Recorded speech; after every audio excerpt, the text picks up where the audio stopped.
Welcome students, welcome to our channel NK mathematics classes.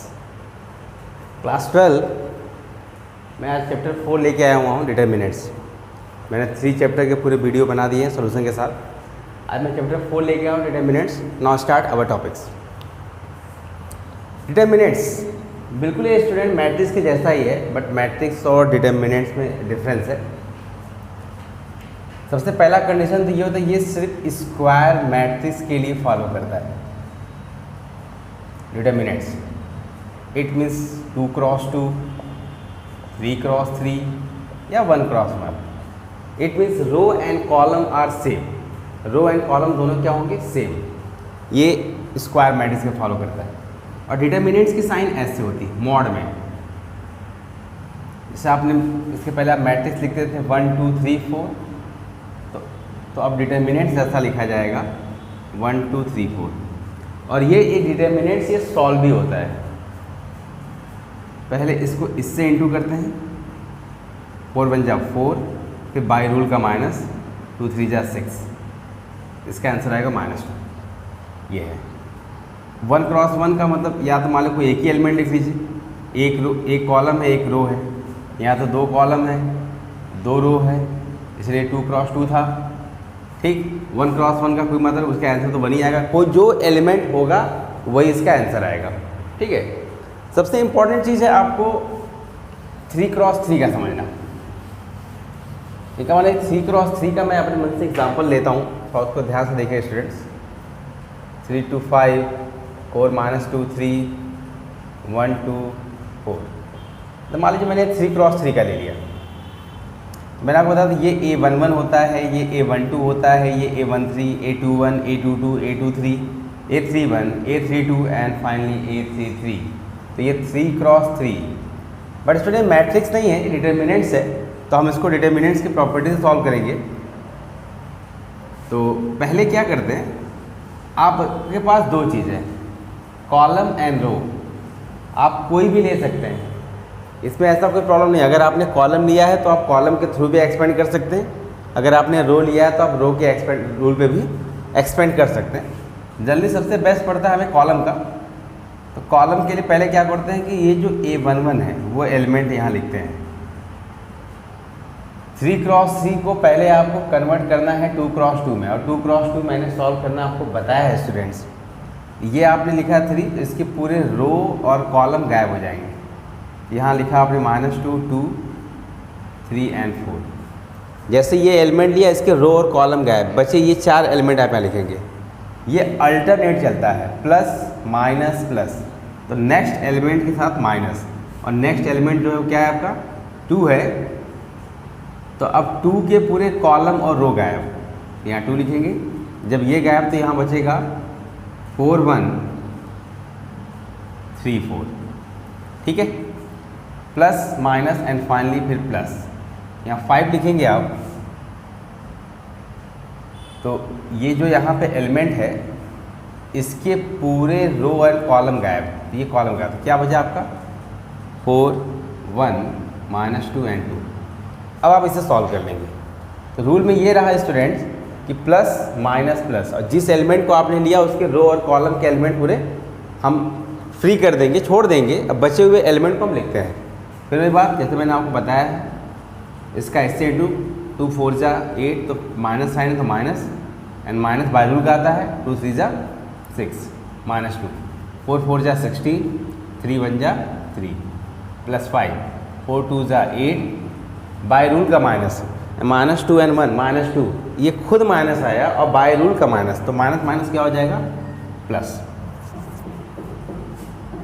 ये 3 into होगा -14 -2 13 plus 5 into 10 -42 -26 plus 50। आप minus sign को solve कर लीजिए। तो ये हो जाएगा आपका 68 -68 प्लस 50, इट मीन्स -18। बस कुछ नहीं, ये 3 क्रॉस 3 का, इससे हम एक्सपेंडिंग रूल भी कहते हैं कि एक्सपेंड करना हो तो पहला एलिमेंट लिया। जैसे मैंने ये रो के मेथड से किया तो आप कॉलम से भी कर सकते थे। पहले 3 लेते हैं, फिर प्लस के बाद फिर 4 आता, फिर 1, फिर वही रूल, रो और कॉलम हम उसके नेग्लेक्ट कर देते हैं, बचे हुए एलिमेंट हम लिखते हैं। This is the method of 3x3। तो डिटर्मिनेंट्स ऑफ 3x3 जो हमें सॉल्व करना है, एक्सपेंड करना है, उसका रूल ये है, ठीक है। और मैक्सिमम ज़्यादा स्टूडेंट्स क्वेश्चन आते हैं 3x3 पे ही, ओके। तो ये तो मैंने आपको इन्फॉर्मेशन दे दिया। अब मैं आपको कुछ एक्सरसाइज से क्वेश्चन बता देता हूँ। मैंने बताया स्टूडेंट पहले भी वीडियो में कि मैं अभी जब मैं एक्सरसाइज स्टार्ट करूँगा, जो भी टॉपिक बताऊँगा उसी से रिलेटेड मैं क्वेश्चन भी साथ में बताते चलूँगा। स्टूडेंट्स, मैंने यहाँ कुछ क्वेश्चन लिखे हुए हैं। तो मैं इवेलुएट का मतलब यहाँ देखिए, जो साइन ये बनाया है इसका मतलब यहाँ पे डिटर्मिनेंट्स ही सॉल्व करना है। तो आइए इवेलुएट करने में सॉल्व करते हैं। फर्स्ट को यहाँ पे लिखा हुआ है cos theta minus sine theta cos theta, ठीक है। मैंने कहा था पहले इसका इससे इंटू करेंगे, तो कॉस इंटू कॉस क्या हो जाएगा, cos square minus by rule का, और ये खुद क्या आएगा, माइनस साइन स्क्वायर। पहले इसका इससे इंटू करते हैं, फिर इसका इससे, cos square theta plus sine square. ये आइडेंटिटीज है, ये क्या होता है 1। तो इसका आंसर क्या है 1। इसका जो सेकेंड पार्ट है x square minus x plus 1 है, यहाँ पे x प्लस 1 है, x minus 1 and x plus 1। Same वही रूल, इसका हम इससे इंटू करेंगे, x square minus x plus 1 into x plus 1 minus x plus 1 into क्या, एक्स माइनस 1। एक्स प्लस 1 हम कॉमन निकाल लें, x square minus x plus 1। देखिए इन दोनों में x प्लस 1 कॉमन है, हमने निकाल लिया। यहाँ से ये बचा और यहाँ माइनस है, माइनस x और माइनस माइनस क्या हो जाएगा, प्लस 1, क्योंकि यहाँ माइनस साइन तो इसकी साइन चेंज हो गया, और ये तो कॉमन निकल ही चुका है। अब देखिए क्या हुआ, x plus 1 x square minus 2x plus 2, ये इसका आंसर है। बहुत आप करना चाहेंगे तो इन दोनों ब्रैकेट का भी मल्टीप्लाई कर लेंगे, जो फाइनल आंसर आएगा वो आंसर आएगा, ठीक है। ये अभी थर्ड पार्ट क्या है, ये आपको मैट्रिक्स दे रखा है, लेकिन सो दैट बोला है कि 3a is equal to 27a। तो यहाँ पे ये चीज़ें हैं, हमें ये वेरीफाई करना, प्रूफ करना है।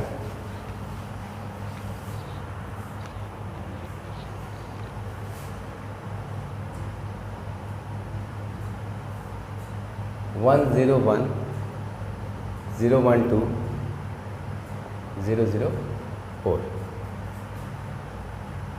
3a is equal to proof करना है 27a। पहले LHS है तो पहले 3a। देखिए यहीं पे एक प्रॉपर्टी आपको हम बताएंगे कि जब आप मैट्रिक्स में करते थे, तो मैट्रिक्स में अगर आप किसी नंबर से आप मल्टीप्लाई करते थे तो बारी बारी अंदर जितने भी एलिमेंट थे वो सबसे इंटू होता था। तो 3a कितना है आपका, 3 0 3 0 3 6 0 0 4 12। लेकिन डिटर्मिनेंट्स में बात अलग है, जिसमें इसमें आपने बारी बारी सभी एलिमेंट, भी आगे प्रॉपर्टी बताऊंगा, लेकिन मैं अभी बता दे रहा हूँ। डिटर्मिनेंट्स में आप किसी कांस्टेंट से आप इंटू करते हैं तो पर्टिकुलर वो या तो किसी रो में इंटू होता है या तो किसी कॉलम में इंटू होता है, ठीक। जैसे यहाँ पे आपने बारी बारी सभी में कर दिया। अगर यहाँ पे मैट्रिक्स डिटर्मिनेंट्स की मैं साइन बनाया होता, या तो R1 में इंटू करता, या तो R2 में, या तो R3 में, या तो C1 में, या तो C2 में, या तो C3 में अप्लाई करता मैं। अब मैं इसका डिटर्मिनेंट्स निकाल रहा हूँ। अब देखिए डिटर्मिनेंट्स के फॉर्म में हो गया 3 0 3 0 3 6 0 0 12। 3x3 मैंने आपको सॉल्व करना बताया था। यहाँ पहले आप 3 लिखेंगे तो पूरे इसके रो और कॉलम गायब। यहाँ 3 0 6 12 प्लस के बाद माइनस, यहाँ 0 तो ऑलरेडी 0 ही है, इसके पूरे रो और कॉलम गायब हो जाएंगे, 0 0 6 एंड 12। उसके बाद प्लस, यहाँ जब लेंगे तो ये आपका होगा 0 0 3 0। अब हम इसे एक्सपेंड करेंगे।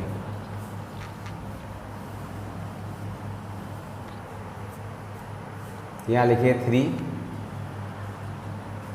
36 माइनस क्या हो जाएगा 0, 6 का 0 बाद का तो डिटर्मिनेंट 0 ही आया क्योंकि यहाँ 0 है, +3 ये 0 - 0 क्योंकि इसका गुणा भी 0 इसका गुणा भी क्या मल्टीप्लाई 0 हुआ, ये 3 × 36 बचा 108। अब अगर RHS भी कितना आ जाए 108 तो LHS की वैल्यू RHS के बराबर हो जाएगी। वही 27A प्रूफ करना है। पहले अब हम निकालेंगे डिटर्मिनेंट्स ऑफ A 101 012 004। अब देखिए स्टूडेंट, हम थोड़ा आप अगर इतना समझ गए तो फिर आप उसको डायरेक्टली भी सॉल्व कर सकते हैं। तो पहले लिखा आपने 1, तो 1 को इससे छोड़ा, 1 का इंटू इससे किया, यहाँ हुआ 4, 4 बन जा 4 माइनस क्या 0, बाद वाला तो 0 ही था। इसके ब्रैकेट में क्या आएगा, जब 0 लेंगे तो 0 का इंटू इससे ये भी क्या है 0 - 0, फिर लास्ट में आपका 1 है, 1 लेंगे तो वो भी कितना आया 0 - 0। तो यहाँ आप क्या देख रहे हैं, जब आपने 1 लिखा ठीक, तो ये आपका ये रो और कॉलम गया 0 हो गया, बाद में फिर 0 है ही, तो ये और ये पूरा ख़त्म हो गया, लास्ट में 1 0 हो गया ठीक। यहाँ से जो आपको आंसर मिला वो सिर्फ क्या मिला 4 ठीक, ओनली 4 मिला। अब आपका जो RHS है वो 27A है। जो हमारा RHS है 27 ऑफ डिटर्मिनेंट्स ऑफ है 27 × 4, ये भी कितना आएगा 108। तो क्या देखा आपने, LHS की वैल्यू किसी को ला गई RHS। तो यही रूल होता है कि अगर आप किसी मैट्रिक्स में इंटू कर रहे हैं, अगर मान लीजिए 2 × 2 का है, लेकिन अगर इसी का आप डिटर्मिनेंट्स करते हैं तब यहाँ पे ये k² के बराबर आता, क्योंकि इस k का गुणा आप चारों करते हैं, लेकिन मैंने कहा डिटर्मिनेंट्स में पर्टिकुलर किसी रो या कॉलम में होता है। अगर 3 × 3 का होता तो k³ हो जाता। अब देखिए यही 3 था, 3³ कितना हुआ 27, इसीलिए 27 से इंटू करने पे इक्वल आया। इसे लिख लीजिए आप लोग। एक यहाँ पे क्वेश्चन है इसका 4th। इस एक्सरसाइज में लगभग मैं एक एक क्वेश्चन बता दे रहा हूँ, बाकी क्वेश्चन आप कर लेंगे। अगर कोई प्रॉब्लम होगा तो फिर आप हमको कमेंट बॉक्स में पूछ सकते हैं। यहाँ देखिए x की वैल्यू निकालेंगे क्या है 2541 इज इक्वल टू, यहाँ है 2x 6 4 and x ठीक है। अब इसका आप इससे इंटू कर सकते हैं, 2 × 1 = 2, 5 × 4 = 20। इसका इससे मल्टीप्लाई करेंगे 2x² माइनस क्या 24 ठीक। मैट्रिक्स के क्वेश्चन में तो आप सीधे इक्वल को इक्वल से कंपेयर कर दें, लेकिन यहाँ ऐसा नहीं है स्टूडेंट्स, ये डिटर्मिनेंट्स है। इसको आप डायगोनली सॉल्व करके आप आंसर बताएंगे कि -18 आया, 2x² - 24 इधर भेज दीजिए, 2x² - 18 प्लस क्या 24, तो 2x² ये आपका जब इससे सेपरेट हो कितना आएगा 6 एंड x² = 6/2 कितना हुआ 3, x² = 3 और x की वैल्यू प्लस माइनस क्या आएगी √3 ठीक है। तो इस तरीके से ये हम सॉल्व करेंगे ठीक। यहाँ देखिए 2 × 1 = 2, 5 × 4 = 20, -20 और -18 आया, ये 2x का -24 को हम इस तरह भेजे तो पॉजिटिव हो गया, सेपरेट हो गया 6 आया ये। तो ये रहा x की वैल्यू। अब कुछ प्रॉपर्टी है डिटर्मिनेंट्स के, तो थोड़ा आप ध्यान से सुनिएगा। हाँ, प्रॉपर्टी की बात करें तो इस डिटर्मिनेंट्स के 6 प्रॉपर्टी होती है। जैसे फर्स्ट प्रॉपर्टी ये है कि अगर किसी भी आप मैट्रिक्स आपको दे रखा है, आप उसका डिटर्मिनेंट्स निकाल रहे हैं, अगर इसी मैट्रिक्स का हम ट्रांसपोज कर दें और ट्रांसपोज का भी डिटर्मिनेंट निकालें तो वो दोनों इक्वल आएगा। Meaning a matrix value unchange तो कन्वर्ट ट्रांसपोज। अगर आप किसी मैट्रिक्स को ट्रांसपोज कर देते हैं तो भी उसकी वैल्यू अनचेंज होती है।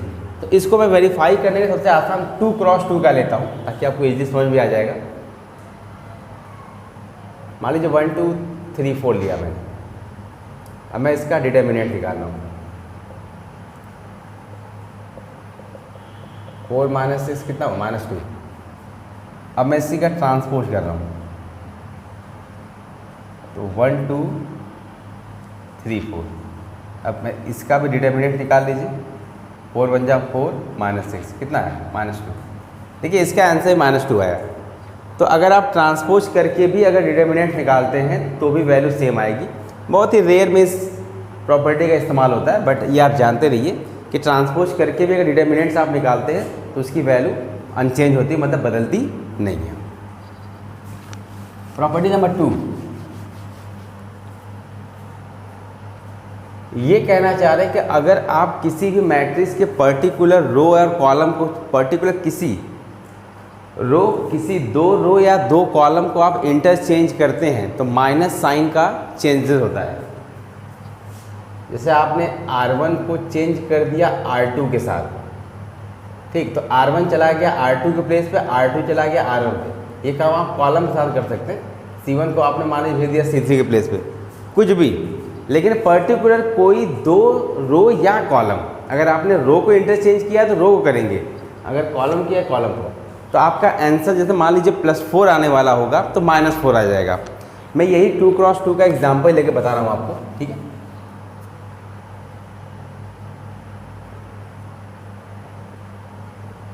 जैसे ये आपका ये R1 है, ये R2 है, तो मैं ये कह रहा हूँ कि मैं R1 को R2 के प्लेस भेज रहा हूँ। सबसे पहले मैं इसका डिटर्मिनेंट निकालूँ, तो डिटर्मिनेंट्स ऑफ ए कितना आया 4 -6 कितना आया था -2, तो मैं यहाँ निकाला भी था।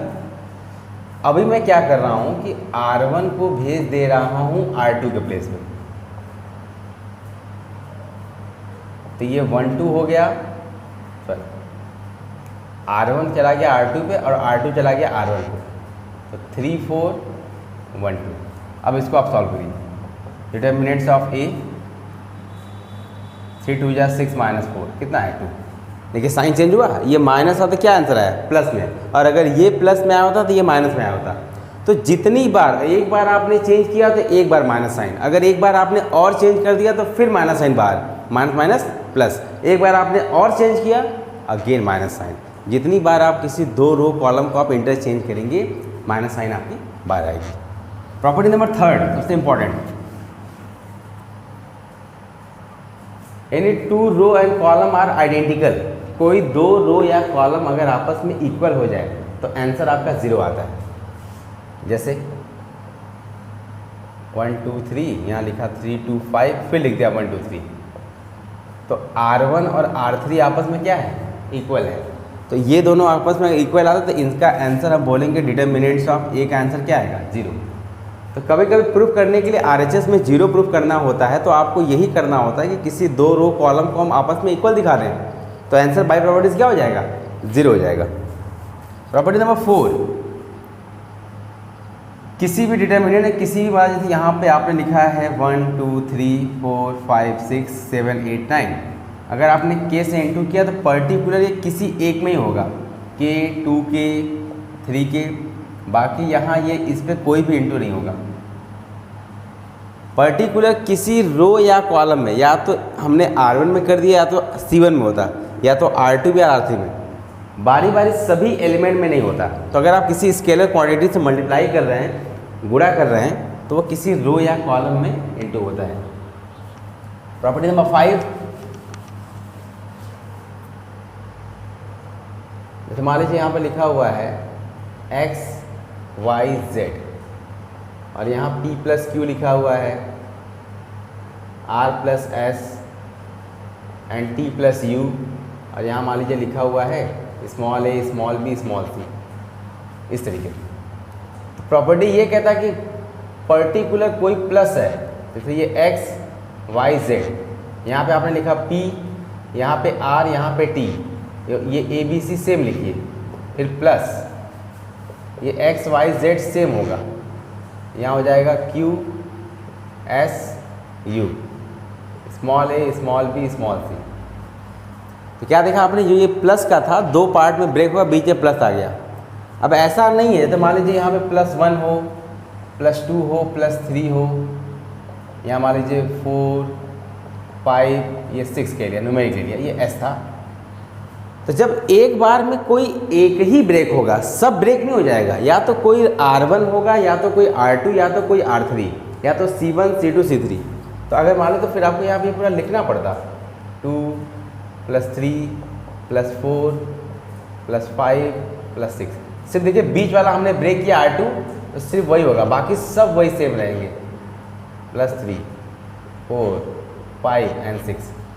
फिर एक बार ब्रेक करेंगे तो कोई दो यहाँ वाला ब्रेक होगा, 2 बनेगा। तो अगर इसको ब्रेक करना चाहें तो ये बनेगा XYZ PRT a + 4 b + 5 c + 6, फिर प्लस यहाँ होगा 1 2 3 PRT a + 4 b + 5 और c + 6।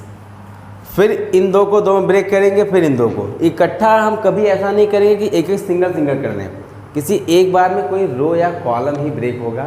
यही कहता है प्रॉपर्टी नंबर 5।